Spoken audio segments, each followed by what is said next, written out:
السلام علیکم ورحمۃ اللہ وبرکاتہ۔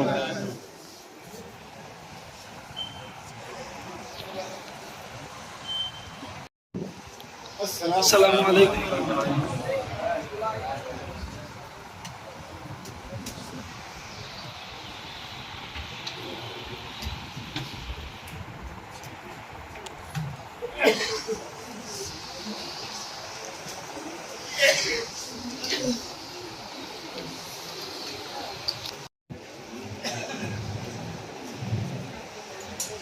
السلام علیکم ورحمۃ اللہ وبرکاتہ۔ وعلیکم السلام ورحمۃ اللہ وبرکاتہ۔ تمام تعریف اللہ تعالیٰ کے لیے جس نے کائنات بنایا اور ہم سب کی ہدایت کے لیے نبی اکرم تمام محمد مصطفیٰ صلی اللہ علیہ وسلم کو مبعوث فرمائے۔ اور جیسا کہ ہم سب جانتے ہیں کہ ہر اتوار حافظ صاحب کی نگرانی کے اندر یہ مجلس منعقد ہوتی ہے۔ آج بھی یہ مجلس حافظ صاحب کی نگرانی میں منعقد ہو رہی ہے۔ آج کی یہ مجلس خصوصیت کے ساتھ یاد ابراہیم کلیم اللہ کی ہے، اس لیے توجہ رہے اور ہم ہر کلام کو بہت ہی متوجہ ہو کر سنیں۔ آج کی آواز کے لیے میں حذیفہ بھائی جیسے ساتھی کو دعوت دیتا ہوں کہ وہاں پر کے ذریعے سے اس مجلس کا آغاز کریں۔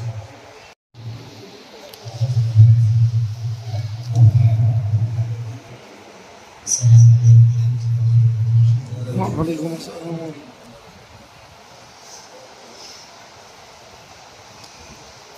أعوذ بالله من الشيطان الرجيم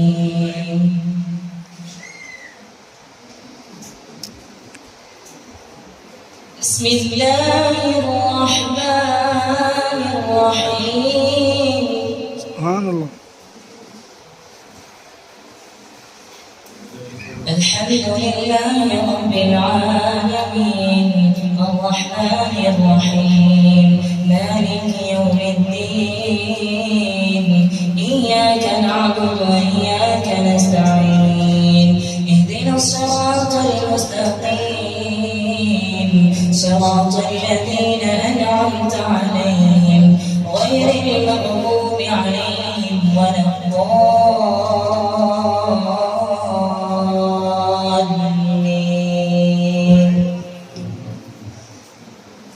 سبح اسم ربك الأعلى الذي خلق فسوى والذي قدر فهدى والذي أخرج المرعى فجعله غثاء نحوا سنقرئك فلا تنسى إلا ما شاء الله إنه يعلم الجهر وما يخفى ونيسرك لليسرى فذكر إن نفعت الذكرى سيذكر من يخشى۔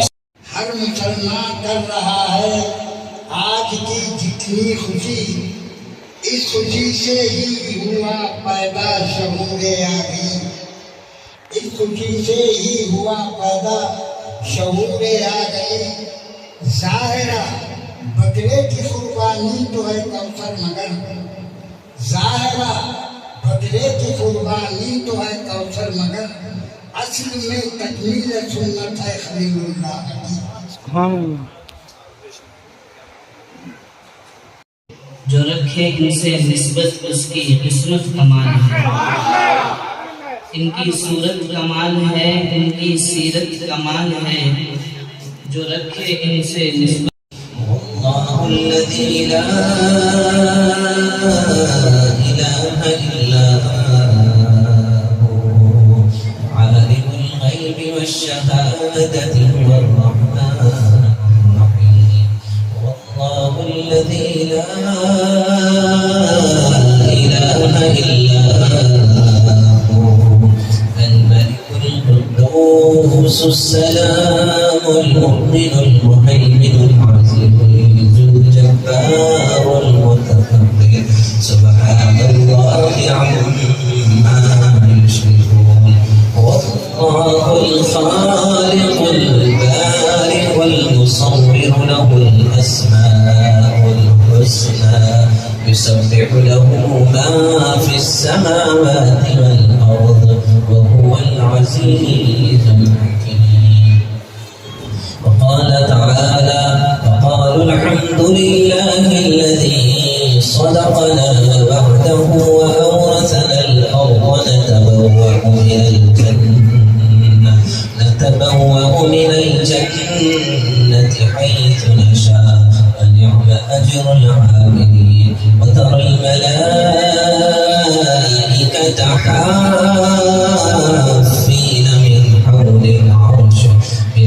العرش يسبحون بحمد ربهم وقضي بينهم بالحق وقيل الحمد لله رب العالمين. وقال تعالى: بسم الله الرحمن الرحيم. قل هو الله أحد الله الصمد لم يلد ولم يولد ولم يكن له كفوا أحد. وقال تعالى: لن ينال الله لحومها ولا دماؤها ولكن يناله التقوى منكم. وقال تعالى: فلما بلغ معه السعي قال: يا بني إني أرى في المنام أني أذبحك فانظر ماذا ترى. قال: يا أبت افعل ما تؤمر ستجدني إن شاء الله من الصابرين.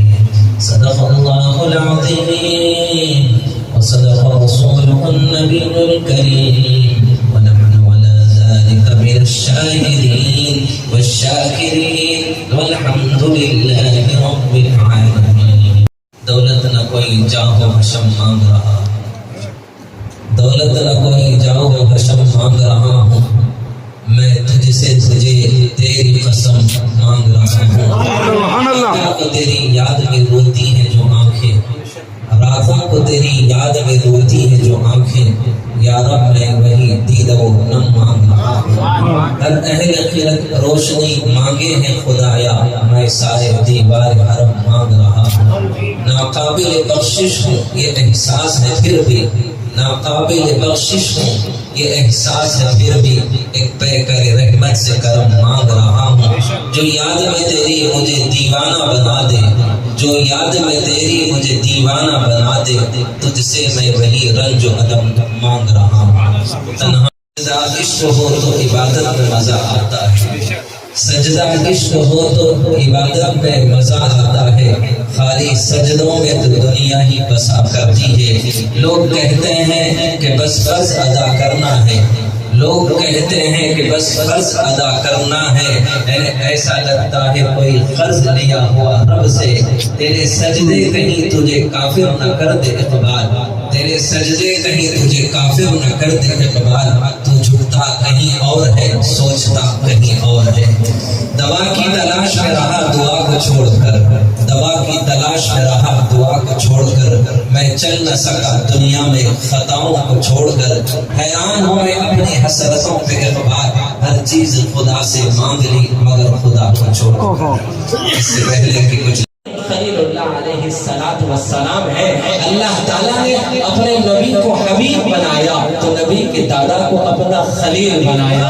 خلیل کہتے ہیں دوست کو، اور دوست بھی کیسا ہو جس کا دوست جبرائیل کو بلائے اور بلا کر کہے کہ ابراہیم مجھ سے کتنی محبت کرتا ہے تمہیں پتا ہے، جس کی محبت کی شہادت خدا خود دے. اور ابراہیم جس سے محبت کرے وہ اللہ وحدہ لا شریک کی ذات ہے.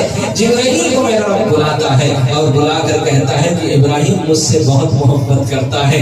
اگر تمہیں آزمانا ہے تو ذرا آزما کر دیکھ لو. جبرائیل آسمان سے اترتے ہیں اور جہاں ابراہیم بکریاں چلاتے ہیں وہاں پر انسانی شکل میں ایک مسافر کی شکل، ایک روح، اور اپنے وجود کو کیا کہتے ہیں ایک مسافرانہ لباس کے ساتھ میں کوئی بیاگ ہے اور کوئی چیز رکھا ہوا ہے. سفر طے کرتے کرتے ابراہیم علیہ السلام جہاں سے گزرتے ہیں بس یہ گنگناتا ہوا وہ انسانی شکل میں روح اختیار کرنے والا جبرائیل جو فرشتہ مقرب فرشتہ ہے، یوں کہتے ہوئے گزر گزرتا ہے. سبحان ذی الملک والملکوت، سبحان ذی العزت والعظمت والہیبت والقدرت وذو الجلال والاکرام. بیان اللہ کی شان، اللہ کی عظمت، اللہ کی بڑائی، اللہ کی کبریائی. تیرے سوا معبود حقیقی کوئی نہیں ہے، کوئی نہیں. تیرے سوا مقصود حقیقی کوئی نہیں ہے، کوئی نہیں. تیرے سوا موجود حقیقی کوئی نہیں ہے، کوئی نہیں. تیرے سوا مشہود حقیقی کوئی نہیں ہے، کوئی نہیں. جب اس مسافر کا اللہ کی شان،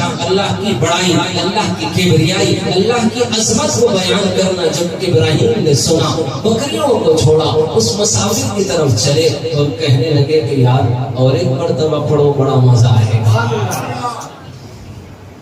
اس ابراہیم علیہ السلام کہ کیا کہتے ہیں صدقے میں آج اللہ تعالیٰ نے ہمیں آج وہ قربانی جیسا ایک عمل ہمیں عطا فرما رہا ہے. بہرحال واقعہ آگے چلتا ہے. بہرحال کیا کہتے ہیں آپ نے کہا کہ ایک مرتبہ پڑھ دو، بڑا مزہ آتا ہے. تو مسافر نے کہا کیا دو گے تم، کیا دو گے تم؟ آپ نے کہا جو بکریاں چل رہی ہیں نا آدھے دے دوں گا اس میں سے. ہم تو اللہ کی عظمت، اللہ کی بڑائی، اپنے اللہ کی کبریائی سنتے تو ہیں، جیب میں سے پرانی اور بوسیدہ نوٹیں نکالتے ہیں. وہ بیچارہ حق اور پاکی بیان کرنے والے کو یعنی اصل میں دینا مقصود نہیں ہوتا ہے، اپنے ہاتھ کو اپنے شیخ کے ہاتھ سے بوسیدہ نوٹوں سے مس کرنا مقصود ہوتا ہے. اس لیے بار ہم نے کیا کہتے ہیں یعنی کہا کہ یار اور ایک مرتبہ پڑھو. تو انہوں نے کہا کیا دو گے؟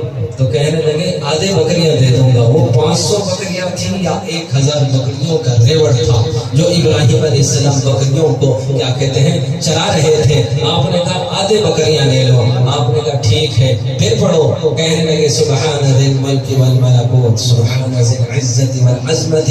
اللہ کی حمد، اللہ کی پاکی، اللہ کی بڑائی بیان کرنے لگے. تو پھر جذب کی کیفیت میں ابراہیم علیہ السلام آ گئے. کچھ لمحوں کے لیے ہوش آپ نے کھو دیا.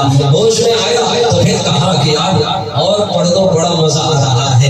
یاد بھی تیری سب کو بھلا دو، کوئی نہ مجھ کو یاد رہے. تجھ پر سب گھر بار لوٹا دو، خانہ دل آباد رہے. سب خوشیوں کو آگ لگا دو، غم سے تیرے دل شاد رہے. سب کو نظر سے دنیا کی ہر چیز کو گرا دیا، بھیج دیا، قربان کر دیا. اپنے دل کو جو پہلے سے ہی آباد ہے اس کے اندر مزید اللہ کی معرفت اور محبت کے جلوے اپنے قلوب کے اندر. پھر مزید علم مزید ہم ہیں کہ مال میں اضافہ چاہتے ہیں. ابراہیم اللہ خلیل کہتا ہے مال نہیں، آپ کی رحمت چاہیے، آپ کی محبت کی نظر چاہیے، آپ کی طرف میں ابراہیم کیا کہتے ہیں سب کچھ قربان کرنا چاہتا ہے. آپ آ جائیے، تھوڑا سا دل میں سما جائیے، اپنی رحمت کی ایک نظر ڈال دیجیے، محبت کی ایک نگاہ ڈال دیجیے. دوست ہو تو ایسا ہو جو اپنے دوست سے محبت میں سب کچھ لٹا دے. جو دوست وہ دوست ہو جو کائنات کا خالق اور مالک رب اور رزاق ہو اور اپنے کیا کہتے ہیں اپنے خلیل کی خود شہادت اور گواہی دیتا ہو. بہرحال بکریاں ختم ہو گئی. پھر جوش میں آئے اور کہا کہ پھر پڑھ دو، مزہ آ رہا ہے. اس نے کہا جو کچھ تھا سب کچھ لٹا دیا، اب کیا دینے والے ہو؟ آپ نے معصومیت کے ساتھ کیا کہتے ہیں اس مسافر کی طرف دیکھا. نبی معصوم ہوا کرتا ہے، معصومیت سے دیکھ کر کہا کہ یار ان بکریوں کو چروانے کے لیے چرواہے کی ضرورت ہے. ایک مرتبہ پڑھ دو، ساری زندگی بکریاں چرا دوں گا. تب جبرائیل نے پھر اپنی اصلی حالت میں آیا اور کہا کہ قربان جاؤں جس کی دوستی کی شہادت، جس کی محبت کی شہادت خدا خود کہے اور جبرائیل کو بھیجے تمہارا امتحان لینے کے لیے. جبرائیل نے کہا کاش میں جبرائیل نہیں خلیل ہوتا، کاش میں ابراہیم ہوتا. وہ ابراہیم جس کو اللہ نے اپنا دوست بنایا، دوست کو یوں ہی آرام اور راحت کی زندگی نہیں دیا. ہر موڑ پر، ہر قدم پر، ہر مشن پر ایسے آزمایا، ایسے ایسے امتحانات سے کیا کہتے ہیں گزرتے رہے. آج اس کا تصور ہماری سوچ، ہمارے خواب، ہمارے خیالات میں بھی ابراہیم علیہ السلام کی زندگی کے کچھ سیکنڈ میں ہمارے زندگی میں آ جائے. خطرہ ہے کہ کہیں ہمارے اندر سے ایمان رخصت ہو جائے. ایسے ایسے حالات سے ابراہیم علیہ السلام گزرتے رہے. ایک موقع پر میرے رب نے کہا ما کان ابراہیم یہودی ولا نصرانی ولکن کان حنیفا مسلما. افسوس یہ ہے کہ جس ابراہیم کو اللہ نے مسلمان کہا تھا وہ ابراہیم کی کیا کہتے اولاد میں سے اللہ نے امام الانبیاء کو بھیجا.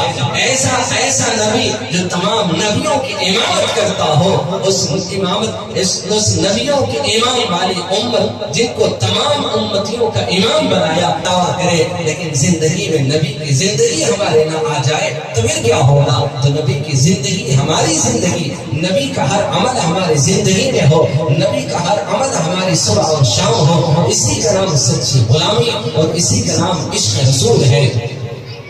بہرحال کہنے کا مطلب ہے کہ ابراہیم علیہ السلام کیا کہتے ہیں ہر موڑ پر آزمائے گئے, امتحان لیے گئے, تب جا کر اللہ تعالیٰ نے ابراہیم سے کہا کہ آپ ایک مسلمان ہیں.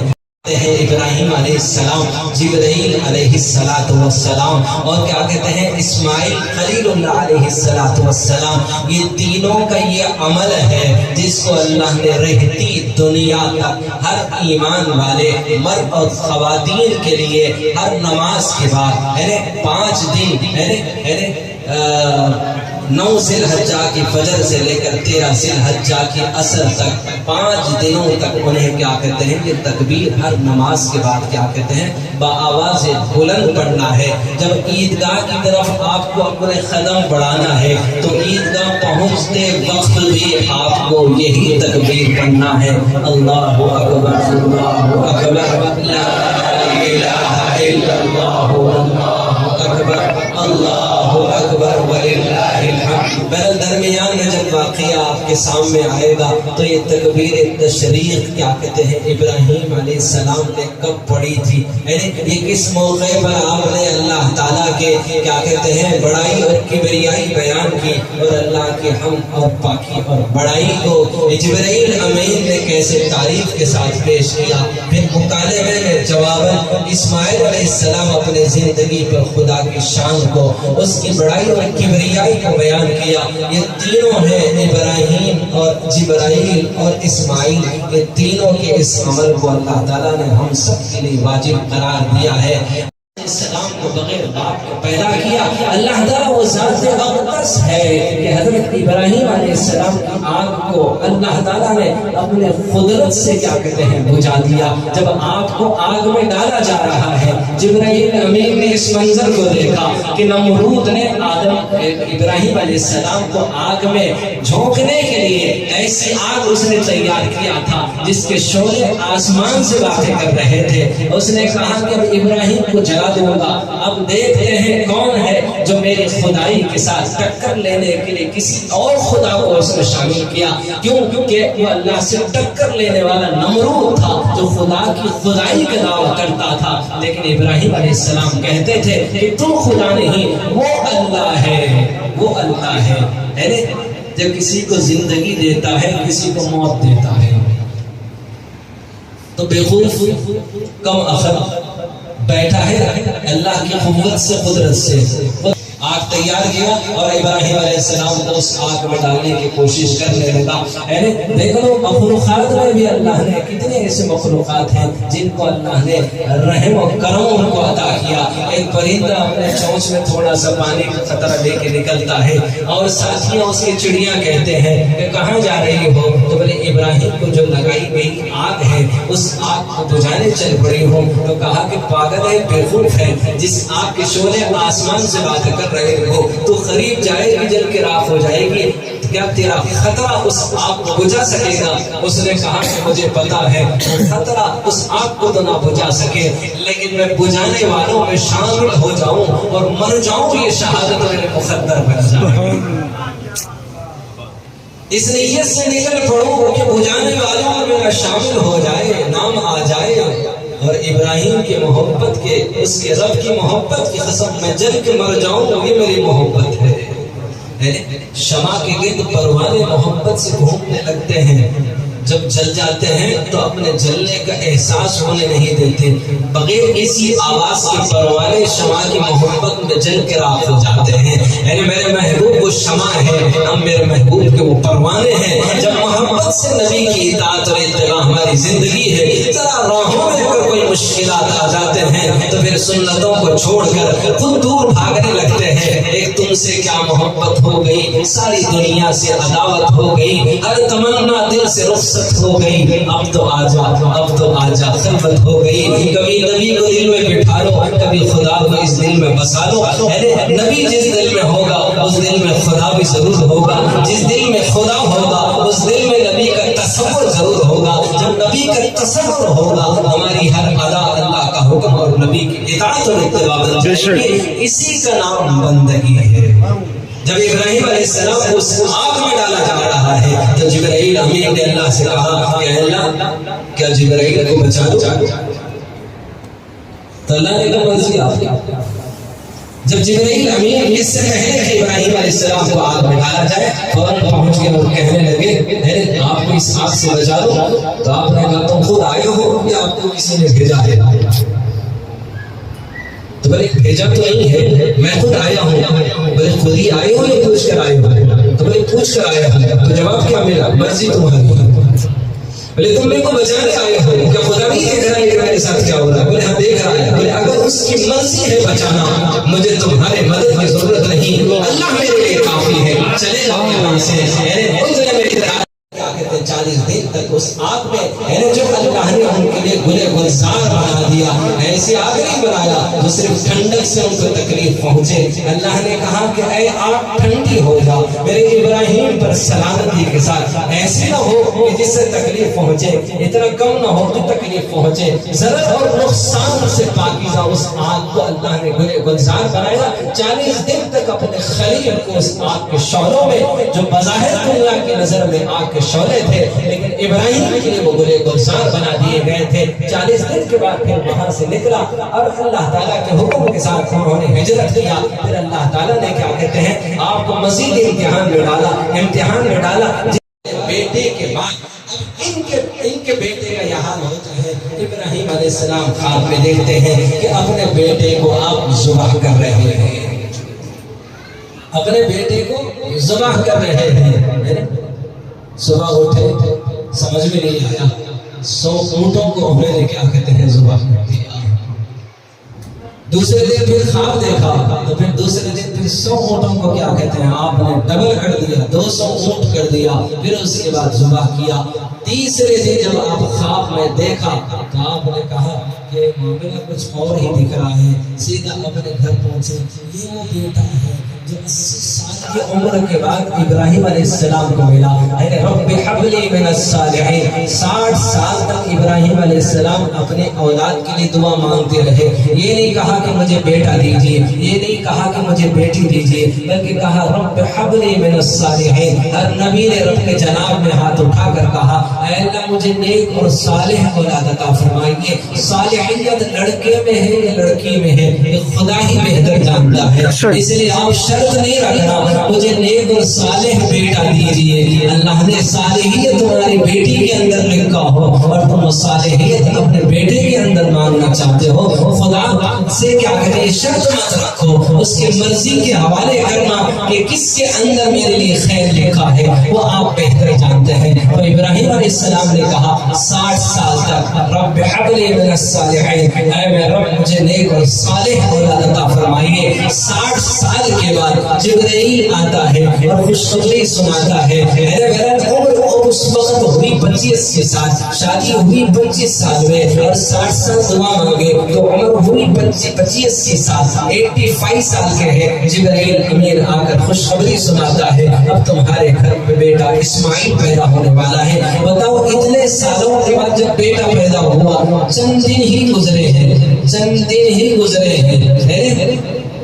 اللہ تعالیٰ کا حکم آتا ہے کہ ان ماں اور بچے کو لے جا کر وہ صحرا میں لند و دم میدان ہے وہاں پر لے جا کر چھوڑ دینا۔ پوچھنا نہیں ہے خلیل کے کیوں چھوڑنا، بس رب نے کہا چھوڑنا بس چھوڑنا ہے، بس وہ معصوم بچے کو گود میں بٹھایا، اپنے بیوی کو بھی پیچھے بٹھایا، اونٹ پر سوار کیا، جہاں پر حکم خداوندی تھا وہاں پر لے جا کر اپنے زچہ کو، اپنے بچہ کو جو چند دن ابھی ہوا پیدا ہو کر، چند دن کی بیوی زچہ ہے، وہ معصوم سا بچہ ہے، اللہ کے حکم پر لے جا کے چھوڑا، پہلے کسی نانی کے حوالے، ماموں کے حوالے، ننیال کے حوالے، ددیال کے حوالے، رشتے اور ناتوں کے حوالے نہیں، چلو کوئی چھپر پہلے سے لگایا تھا، کوئی درخت کا سایہ تھا، کہیں پینے کا انتظام تھا، کہیں اطراف میں ہوٹلیں تھی، کھانے پینے کا کوئی انتظام تھا، نہیں، دور دور تک میدان، صرف اتنا نہیں، صحرا ہی صحرا، کوئی سایہ نہیں، کوئی درخت نہیں، کوئی پانی کا کنواں نہیں، بس اللہ نے حکم دیا کہ یار چھوڑ دو، بس چھوڑ دیا، دھوپ تھی، مشکیزہ تھا، تھوڑے سے کھانے پینے کا تھوڑا سا کیا کہتے ہیں گسستو تھا،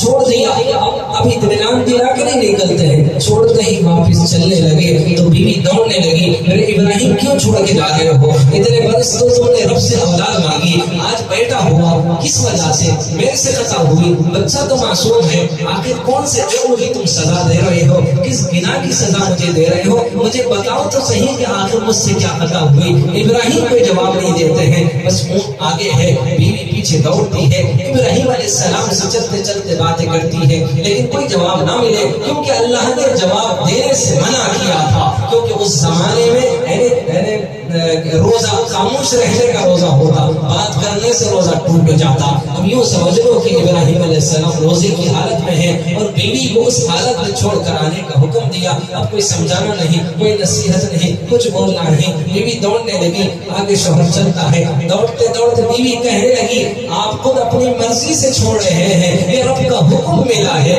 جب رب کا حکم کہا تو سر ہکا کر کہا رب کے حکم سے چھوڑ رہا ہوں۔ تو دیکھو بیوی بھی جو ابراہیم کی شریک زندگی ہے پہلو میں سوچی ہے، وہ فراست، وہ عقل، وہ سمجھ، اللہ نے بیوی کے اشارہ، شوہر کے اشارے کو وہ سمجھ عطا کر دیا، کہنے لگی آپ اللہ کے حکم سے چھوڑ کے جا رہے ہیں، آپ فکر نہ کریے، اللہ آپ کا محافظ ہے، اللہ آپ کا نگہبان ہے، اللہ آپ کا نگران ہے، خدا اس منزل پر آپ کو خیریت سے پہنچائے، اور اللہ نے جو مجھے یہاں چھوڑنے کا حکم دیا ہے مجھے اور میرے بچے کو اللہ تعالیٰ ظاہر نہیں کہے گا۔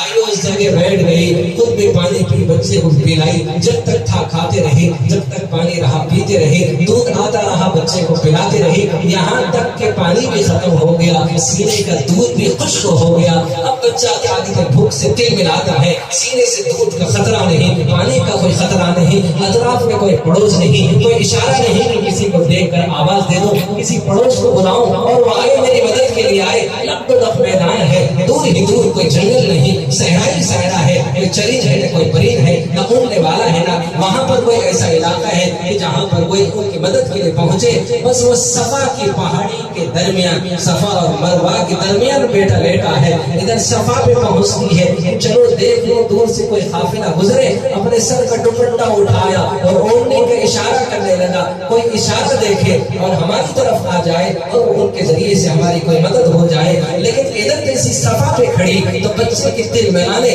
اور بچے کے رونے کی آواز سے ماں کے کیا کہتے ہیں وجود کو ایک عجیب سی کیفیت ملا دیا۔ صفا سے نکلی، پھر نیچے آئی، بیٹے کو دیکھی سانسیں چل رہی ہیں، ابھی زندہ ہے، چلو مروہ پہ چلتی ہوں، دیکھتی ہوں اس پہاڑی سے کوئی قافلہ گزرتا ہوا نظر آ جائے، جن کو اشاروں سے بلا لو، ان کی مدد کے ذریعے سے میرا اور بچے کا کچھ انتظام ہو جائے۔ جب مروہ پہ کھڑی ہے وہاں پر بھی دور دور تک کوئی نظر نہیں، پھر اولاد کا درد اور اولاد کا رونا، اولاد کا بلکنا، پھر اولاد کی اس کیفیت پھر لے چلاتی ہے، پھر آ کر دیکھتی ہے کہ بچہ ابھی مرا نہیں، زندہ ہے، پھر ادھر صفا سے مروہ کی طرف، مروہ سے صفا کی طرف 7 چکریں لگاتی ہے۔ اتنے میں کیا دیکھتی ہے کہ کوئی فرشتہ وہاں پر کھڑا ہے جہاں پر اسماعیل کی انگلیاں گھس رہے ہیں، پانی کے چشمہ کھولا، فرشتے نے آواز دے کر کہا ہاجرہ تیرے بیٹے کے پیروں سے پانی ابل رہا ہے، اشارہ کیا، وہاں سے چل پڑا، قریب آئی، خود بھی پی، بچے کو بھی پلائی، مشکیزے میں پانی کیا کہتے ہیں بھر لی،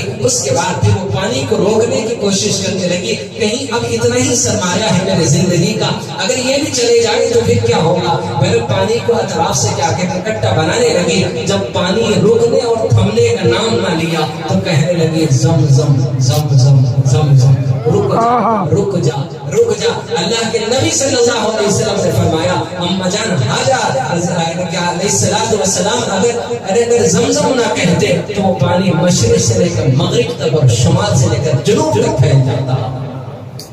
انہوں نے کہا کہ یہاں سے پانی دکھ رہا ہے، یہاں پر اپنا پڑاؤ ڈالیں گے، یہاں پر ہم اپنا گھر بنا لیں گے، پانی جہاں ہو وہاں پر پھر بستیاں بن جاتی ہیں۔ بہرحال وہ قبیلے والے آئے اور آ کر کہنے لگے کہ حاجرہ یہ پانی آپ کے پاس ہے، ہم لوگ اطراف میں گھر بنا کر رہنا چاہتے ہیں۔ آپ نے کہا گھر بنا کے رہو، لیکن پانی پر میری حکومت چلے گی، میری مرضی اس کنویں پر رہے گی، کیونکہ یہ وہ پانی ہے جو میرے بیٹے کی ایڑیوں کے گھسنے سے پانی ابلا ہے۔ میں یوں سمجھ لو کہ سرداری ہونے دی گئی، پھر بچہ کیا کہتے ہیں اس قبیلے کا نور نظر بن گیا۔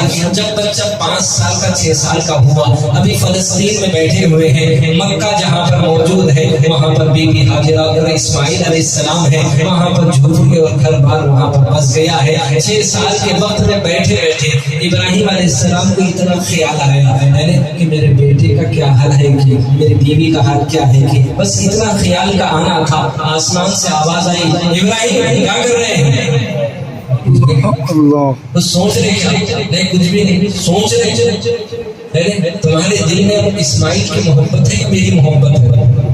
سوچ رہے تھے بیٹے کے لیے، لیکن خدا کی محبت کے مقابلے میں اولاد کی محبت تو کوئی معنی نہیں رکھتی ہے۔ کہنے لگے کہ خدا میرے دل میں آپ کی محبت ہے۔ بولے صحیح ہو رہا ہے، بولے بالکل صحیح بات ہے۔ بولے ٹھیک ہے، جاؤ اس بچے کو مینا کے میدان میں ذبح کر دو۔ اب یہ محبت کا امتحان ہے، ایسے امتحان کوئی کسی سے لیا جائے، دیکھ لو تھوڑا سا محبت اور جذبات احساسات کا اظہار اپنے پیر سے مریدین اس میں ہیں جب تک پیر کی محبت کی نظر ہو۔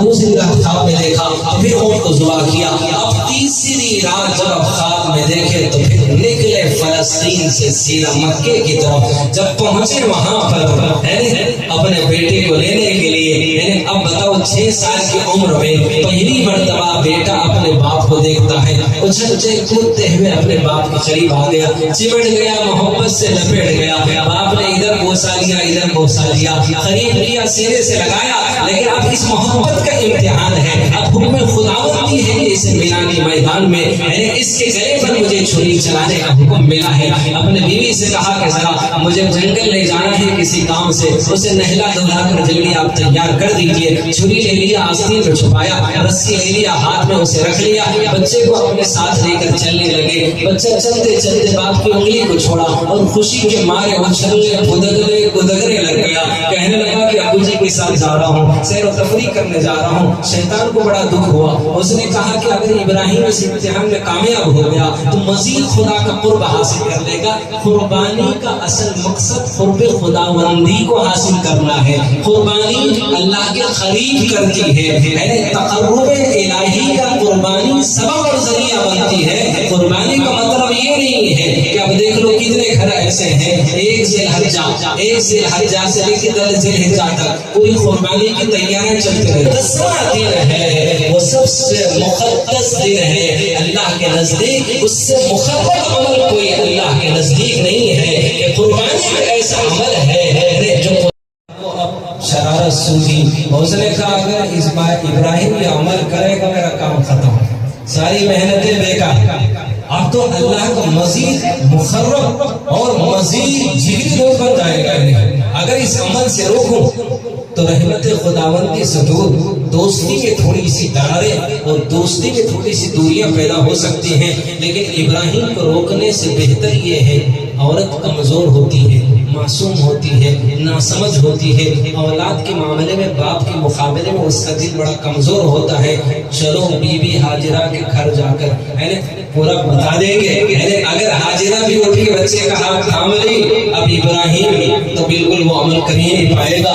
بس دروازے پہ پہنچا، دستک دیا، بہترین پگڑی پہن لیا، خوبصورت لباس، چہرے کو بہترین خوبصورتی سے سجایا۔ لباس خضر میں ہزاروں رہزن بھی رہتے ہیں، یہ رہزن زن کے آیا تھا تو بی بی ہاجرہ کے ایمان کو ڈگمگاتا ہوا ان کو قرب خداوندی کے قریب پہنچنے سے روکنے کا سبب اور ذریعہ بننے کے لیے وہ حسین اور خوبصورت لباس پہن کر بہترین شکل اور روپ لیے ہوئے لکڑی کے سہارے دروازے پر پہنچا، دستک دیا اور کہا۔ جب ہاجرہ نے دروازہ کھولا تو کہنے لگا کہاں گئے ابراہیم؟ تو بولے جنگل گئے ہیں۔ بولے کیوں گئے ہیں؟ تو بولے وہ لکڑیاں لانے کے لیے گئے ہیں۔ بولے نہیں وہ ان کو ذبح کرنے گئے ہیں۔ بولے ایسے کیسے ذبح کرتے ہیں؟ کیوں ذبح کریں گے؟ بولے وہ ہاتھ میں چھری ہے، وہ رسی سے ہاتھ پیر باندھے لگے جو ملا ہے خدا کی رحمت ہے، اب اس کو کیا کہتے ہیں نعمت سے محروم ہونے جا رہے ہیں۔ لگتا ہے کسی خواب میں شیطان نے ان کا دماغ خراب کر دیا ہے۔ اللہ جیسے اللہ نے ان کو اولاد جیسی نعمت سے نوازا، کسی کی خواب کو انہوں نے حقیقت سمجھ کے اس پر عمل کرنے کے لیے چل پڑے ہیں۔ آج اگر دیر نہ کرو، جاؤ اپنے بچوں کو ابراہیم کے ہاتھوں سے بچا لو۔ خدا نے عمر کے اس حصے میں رگوں کی ٹھنڈک، دل کا صبر اور زندگی کا سہارا بنا کر تمہیں اولاد جیسے نعمت سے نوازا۔ لگتا ہے شیطان کو چڑھ گیا ہے، ابراہیم کا کہیں دماغ خراب ہو گیا ہے، لگتا ہے کوئی کسی کی باتوں میں آ کر وہی عمل کرتا ہے۔ بی بی ہاجرہ نے جیسے ہی سنا رونے لگی تو شیطان نے کہا میرا جادو چل گیا، میری پلانی کامیاب ہو گئی۔ رسول اللہ کہنے لگا ہاجرہ رونے کی کوئی ضرورت نہیں، روتے روتے تم دیر کریں گے، اس سے پہلے کہ نگاہ کا میدان آئے گا، چوری چل جائیں گے تم اپنے بیٹے کے ہاتھ سے، بیٹے سے محروم ہو جاؤ گے۔ اس نے کہا کہ شیطان مردود اس لیے رو رہی ہوں کہ ابراہیم میرے بیٹے کے گلے پر چھری چلانے والا ہے، میں اس لیے رو رہی ہوں کہ جب خدا کا حکم تھا کہ بیٹے کو اپنے راہ میں قربان کرے تو ابراہیم مجھے اپنے ساتھ لے کر کیوں نہیں چلا؟ میں اپنے بیٹے کے ہاتھ پکڑتی، پکڑ لیتی، اس کے پیروں کو اپنے ہاتھ سے پکڑ لیتی، ادھر حکم خدا بندی ہوتا، ادھر باپ چھری چلاتا، ماں کہتی کہ خدا نے 1 لاکھ دیا تھا، اگر 100 دیتا اور 100 مانگ لیتا 100 تیری راہ میں قربان کرتا۔ شیطان نے کہا یہ تو الٹا چل رہا پورا کیس، میں رو رہی ہوں سمجھنے، رو رہی سمجھ کے میں خوش ہوں تو اس کے رونے کی وجہ کچھ اور ہے، میں اس لیے رو رہی ہوں کہ ابراہیم کو اللہ کا حکم ملا تو اس حکم خداوندی میں اس عمل میں میرے کو شامل کیوں نہیں کیا ابراہیم، اس لیے رو رہی ہوں۔ اس نے ہاتھ بڑھا، وہاں سے نکلا، دیکھا کہ یہ معصوم بچہ پیچھے پھدک لیتے جا رہا ہے، اس کو سے پھٹکا دی، جاؤ جی جاؤ تجھے میں نہیں آتا، بولے تو پھر بابا کی سو پکڑ کے کرتے پھر پیچھے جانے لگے، پکڑا بیٹے کو، کہا کہ بیٹے کہاں جا رہے ہیں؟ بولے ابو جی کے ساتھ جا رہا ہوں۔ کدھر جا رہے ہو؟ لکڑے لانے جا رہا ہوں، تھوڑا سیر و تفریح کر جا رہا ہوں۔ بولے نہیں ان کے ہاتھ میں چھری ہے، تو بچے نے کہا وہ کاٹنے کے لیے رکھے ہیں، بولے رسی سے باندھنے کے لیے لکڑیاں ہیں، بولے نہیں تمہارے پیروں پہ باندھنے والے ہیں، تمہارے گلے پہ چھری چلانے والے ہیں۔ بولے ایسا کہیں ابو جی تو میرے کو بہت چاہتے ہیں، اتنے برسوں کے بعد میں پیدا ہوا، اب اتنے سال کے بعد وہ میرے کو پہلی مرتبہ ملے، پہلی مرتبہ کی ملاقات میں میرے گلے پہ چھری تو چلاتے ہیں۔ بولے نہیں ان کو کیا کہتے ہیں اللہ کا حکم ملا کہتے۔ تو بیٹے نے کہا جو ماں نے کہا تھا، کہنے لگے کہ شیطان مردود یہاں سے نکل جا۔ ہاجرہ نے کم کری ہماری وہاں سے بھاگا، وہاں آیا تو پھر شیطان یہاں بھٹکایا، تو بیٹے نے بھی کنکریاں مارا اور کہا کہ میری 100 جانیں اسماعیل کی حکم خداوندی کے سامنے قربان ہو جاؤ۔ میرے شیطان کو بھگایا، اب اس نے کہا آخری مہلت ہے، ابراہیم علیہ السلام کے پاس آیا، بڑا شیطان چھوٹا شیطان بڑا شیطان بہرحال ادھر سے ادھر آیا، بہرحال ابراہیم علیہ السلام کے پاس آیا اور کہنے لگا ابراہیم کہاں جا رہے ہو؟ تو بولے اللہ کے نام پہ ذبح کرنے جا رہا ہوں۔ بولے کیوں؟ بولے رات میں اللہ کا حکم ملا۔ بولے کیسے ملا؟ خواب میں دیکھ رہا ہوں کہ میں اللہ کے نام پہ ذبح کر رہا ہوں۔ تو کہنے لگا کوئی شیطان بیدار کی سازش دکھ رہی ہے، کوئی شیطان بیدار تو نہیں آیا؟ آپ نے کہا تو شیطان نکل یہاں سے مردود اور سے مارے بھگا دیے۔ مینا کے میدان میں پہنچے اور پہنچ کر اپنے بیٹے سے کہا کہ یا بنی انی اری فی المنام انی اذبحک فانظر ماذا تری۔ بیٹے سے کہا کہ اے میرے بیٹے، اے میرے لگتے جگر، اے میرے نور نظر، میں خواب میں جس ماں نے میرے بیٹے کو آغوش میں رکھا ہے، اب اس تربیت کا امتحان لینا ہے کہ ماں نے میرے بیٹے کی تربیت کیسی کی ہے۔ باپ کی شفقت سے محروم، ماں کے آنچل اور آغوش میں رہنے والا بچہ ہے، اور ابراہیم علیہ السلام حکم خداوندی پر ذبح کرنے سے پہلے بیٹے سے پوچھ رہے ہیں کہ یا بنی انی اری فی المنام انی اذبحک فانظر ماذا تری۔ اے میرے لگتے جگر نور نظر، میں خواب میں دیکھ رہا ہوں کہ میں اللہ کے نام پر تجھے ذبح کر رہا ہوں۔ تو بیٹے نے یہ نہیں کہا کہ ابا جان جو آپ نے خواب دیکھا، یہ نہیں کہا۔ قرآن کہتا ہے یا ابت افعل ما تؤمر ستجدنی انشاءاللہ انشاءاللہ من الصابرین۔ اے میرے پیارے ابا جان آپ کو جو حکم ملا ہے آپ کر گزریے، انشاءاللہ اگر اللہ نے چاہا تو آپ مجھے صابرین میں سے پائیں گے۔ تو باپ نے کہا میں خواب میں دیکھا ہوں ذبح کر رہا ہوں، اور بیٹا کہہ رہا ہے کہ ابا جان جو حکم ملا ہے کر گزریے۔ تو کیا مطلب؟ ادھر باپ خواب کہہ رہا ہے اور بیٹا حکم کہہ رہا ہے۔ تو 6 سال کی عمر تک ماں نے اپنے آنچل اور آغوش میں رکھ کر اپنے بیٹے کی اتنی تربیت کر لی تھی کہ بیٹا نبی کا خواب بھی اللہ کا حکم ہوا کرتا ہے۔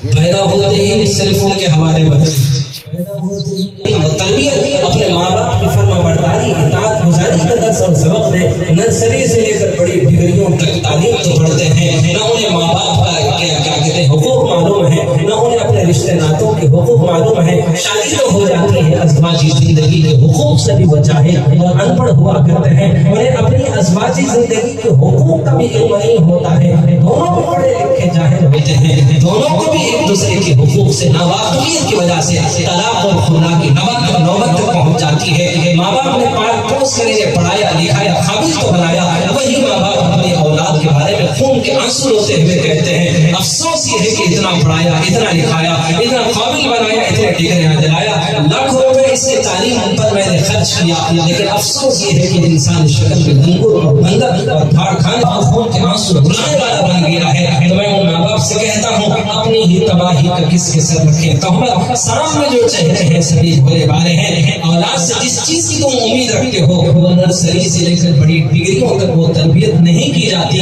اور آپ نے بھی اس کو امیدیں اپنے اولاد سے باندھے ہیں. تم نے کتنے لمحے اولاد کو اپنی محبت کا درس اور سبق سکھایا ہے, تو پتہ چلتا ہے جو چیز ہم نے ان سے امید باندھی ہے وہ امیدوں کا سبق ہم نے ان کو دیا ہی نہیں ہے. جو سبق دیا تھا وہ ڈگریاں حاصل کر لیا, جو پڑھایا تھا لندن بھیجنا تھا لندن کا, وہاں جا کر نوکری کی ڈالر اور ریال درہم تو کمایا, لیکن ماں باپ کے لیے نہ وہ اطاعت گزار بن سکا, نہ ماں باپ کا فرما بردار بن سکا, نہ بھی باپ سے بغاوت, باپ سے بے فرمائی, باپ سے غداری اور باپ کی بے وفائی کا سبق نہیں سکھایا. اپنے باپ کی محبت کے ایک ایک کھول پلایا. صرف اتنا ہی نہیں کہا کہ تمہارا باپ نبی ہے, تمہارا باپ رسول ہے, تمہارا باپ اللہ کا خلیل ہے. دیکھو ذرا سا میاں بیوی کے درمیان تھوڑی سی دوری ہو جاتی ہے, وہ ماں اپنی آنچل میں رکھ کر وہ بچوں کو پاس پوس کر باپ کا بابی, باپ کا باغی, باپ کا غدار, باپ کا نالا, باپ سے لڑنے اور جھگڑنے والا پیدا کرتی ہے. کتنے ایسے مرد ہیں جو ملک وطن اپنے بیوی بچوں کو عیش و عشرت کی زندگی دینے کے لیے ملک وطن چھوڑتے ہیں, دور رہ کر اپنی بیوی پیار کرتے ہیں. جب کمزور ہو جاتے ہیں, وجود نقاہت کمزوری میں آ جاتا ہے, پھر وہی بوڑھے کمزور ہو کر اپنے بیوی بچوں کے درمیان آتے ہیں. نہ بیوی کے نزدیک اس کی کوئی ویلیو ہے, نہ بچوں کے نزدیک ان کی کوئی عزت ہے. وہ بچوں کے عمر کے زیادتی, بچوں کی جوانی کو لے کر وہ اپنی بڑھاپا اپنے بچوں کی جوانی میں گزارنا. میرے ہاتھوں کو اور پیروں کو باندھ دیجیے. بولے کیوں؟ بولے جب آپ ذبح کریں گے تو تکلیف سے کہیں گے پیر آپ کو نہ لگ جائے. ایک تو آپ باپ ہیں اور دوسرے اللہ کے نبی ہیں, کہیں آپ سے بے ادبی نہ ہو جائے. دیکھو اللہ کے لیے قربان ہوتے وقت بھی ادب کو ملحوظ رکھتے ہوئے وہ 6 سال کا معصوم بچہ جو ماں کے آغاز سے میرا کے میدان میں جاتا ہے, بتاؤ ماں کی ممتا نے اپنے آنچل میں رکھ کر کیسے تربیت کیا کہ ابو جی ایک تو آپ باپ ہو, کہیں تکلیف کے پیر نہ لگ جائیں, کہیں یہ درد کی وجہ سے کہیں نبی کی شان میں کہیں گستاخی نہ ہو جائے. وجہ اور ایک کام یہ کرنا ہے, میرے چہرے کو پٹی سے باندھ دینا اور خود بھی آنکھوں پہ پٹی باندھ لینا. کہیں آپ چھری چلائے, تکلیف سے میرا پہنا بدل جائے تو میرے بھولے چہرے کو دیکھے تو حکم خداوندی میں کہیں چھری چلنے میں دیر نہ ہو جائے. ایک تو میرے چہرے کو باندھ دے, دوسرے آپ اپنے آنکھوں پہ پٹی باندھ دے, اور تیسری گزارش یہ ہے جب یہ خون آلود کپڑے ذبح کرنے کے بعد ہو میرے جسم سے نکال دے اور نکال کر میری ماں کے حوالے کرے. جب بھی میری ماں ان کپڑوں کو دیکھے گی تو کہے گی کہ میرا بیٹا مرا نہیں, اللہ کے لیے اپنی جان قربان کیا ہوا ہے. بس اتنا کہا, خود بخود جا کر لیٹ گیا. باپ نے ہاتھوں کو پیروں کو باندھ دیا. پھر اس کے بعد کیا کہتے ہیں گلے پر چھری لگتا ہے, ادھر پیٹھ پر ایک پیر ہوتا ہے, گردن پہ ایک پیر ہوتا ہے, ادھر آسمان کی طرف دیکھتا ہے اور کہتا ہے کہ خدا تو نے ایک ہی دیا تھا, ایک ہی دیا تھا, اگر تو 100 بھی دیتا تو میں تیرے لیے قربان کر دیتا. بس ادھر کہا, ادھر چھری چلایا, ایک مرتبہ چلایا, دوسری مرتبہ چلایا, تیسری مرتبہ چلایا. چھری چلنے کا نام نہیں لیتی ہے. ادھر حکم ہوتا ہے کہ چھری چلا, ادھر چھری کو حکم ہوتا ہے خبردار میرے اسماعیل کو خراش نہ لگے ورنہ تجھے دہتے کی انگاروں کا ایندھن بناؤں گا. جس کو بے جان سمجھتے ہو وہ بھی اللہ کے حکم کے تابع ہے. ارے تمہارے اندر جان ہے, تمام مخلوقات کا تمہیں سردار بنایا ہے, خدا کے حکم کے سامنے تم سر جھکانے والا عمل کیوں نہیں کرنا چاہتے ہو؟ پہلے ادھر چھری چلاتے ہیں, حکم ملتا ہے خبردار, ادھر کہتا ہے چلا, ادھر کہتا ہے نہ چل, کیا ہوگا؟ خبردار نہ چل. بہرحال چھری لیتا ہے,